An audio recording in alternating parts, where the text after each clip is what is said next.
So today I'm going to be talking about how the digestive system works. I think this is a really simple topic, but so important because a lot of people don't really realize how their body works.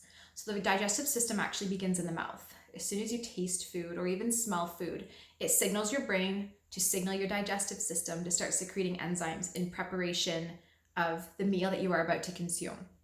So when you start to chew your food, there are salivary glands that will secrete saliva, which contains enzymes that actually help to start breaking down carbs and other, proteins and fats within the mouth. So you're already having digestion happening there, and it's extremely important to take advantage of those enzymes by really chewing your food.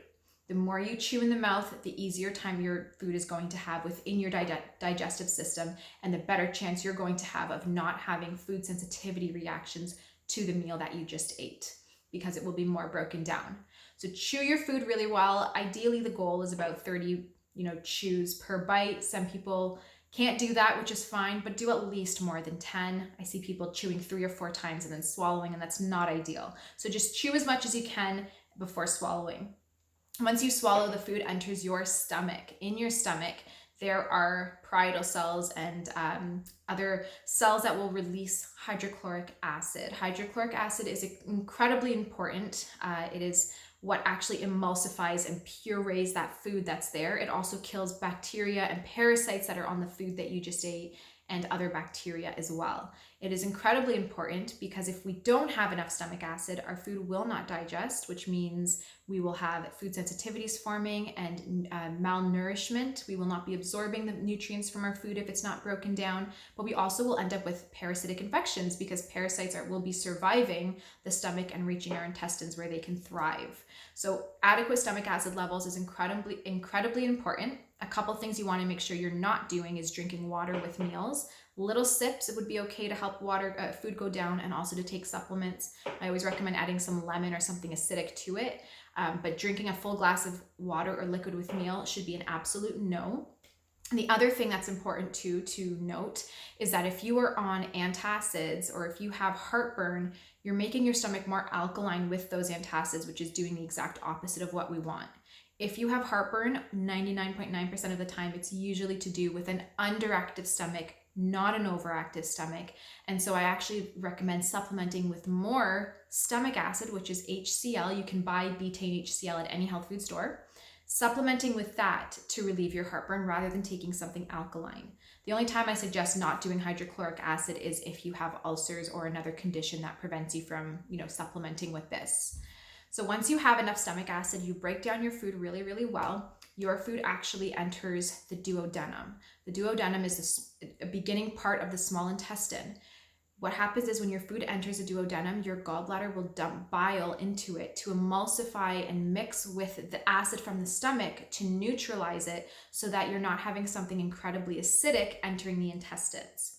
So once the bile, which is alkaline, mixes with the intestinal or stomach juice, you're going to neutralize that pH, and then enters the official small intestine, where your pancreas and liver will continue to secrete more enzymes to break down this food. You also have what are called microvilli in your intestinal system, which secretes disaccharidase enzymes to break down your sugars and starch in your carbs. If you have a very healthy digestive system, you'll have sufficient you'll have sufficient enzyme production from this area.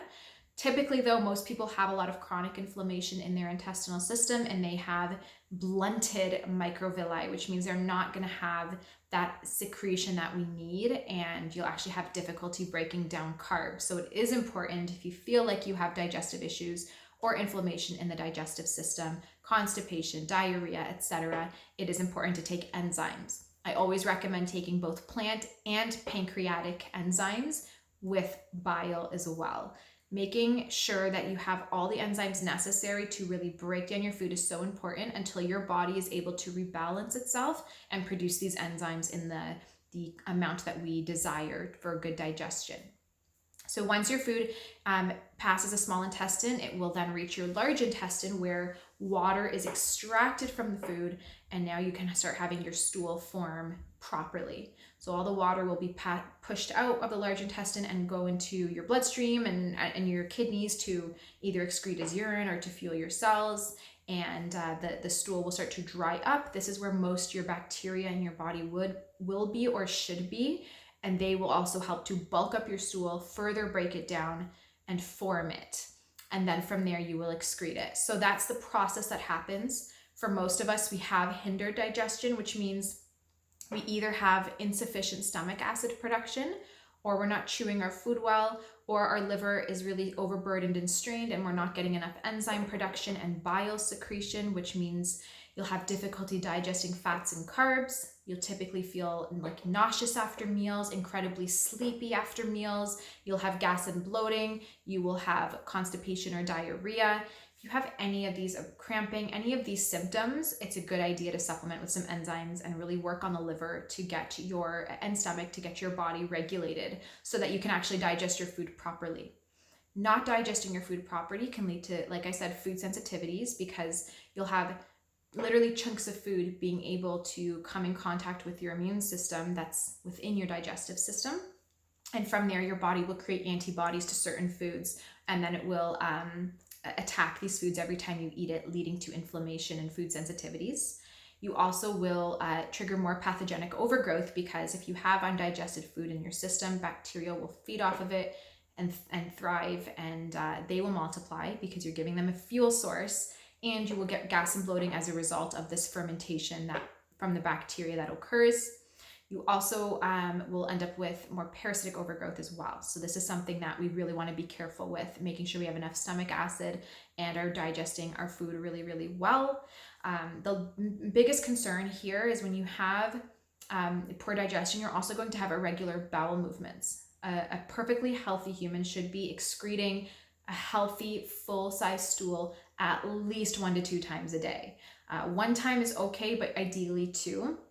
If you're not at that point, or if you feel like your stool is really hard, or you don't feel fully empty after eliminating, these are all signs that you're not digesting your food well enough to excrete it properly. So you can also try upping your fiber intake, upping your water intake, and vegetable content to help scrape the colon and bulk up your stools. And also consider supplementing with probiotics, which can help bulk up your stool as well. About 50% of your bowel movement that you actually have is probiotics that are dead. So you want to keep replenishing to make sure you have healthy and full bowel movements, but also to make sure that you're going to have some good digestion happening. So I just wanted to summarize this process for those who might be a little bit unsure of how the body actually works and why you might need to take enzymes and kind of supplement with something in the meantime. You don't want to be on enzymes or acid long term. This is a temporary solution to fix the inflammation and to fix and reverse food sensitivities while working on the liver to secrete enzymes on its own, and the stomach as well. So I hope that this video helps. If you have any questions, you can always let me know, but hopefully this gives you a little bit more insight into how the digestive system is actually functioning.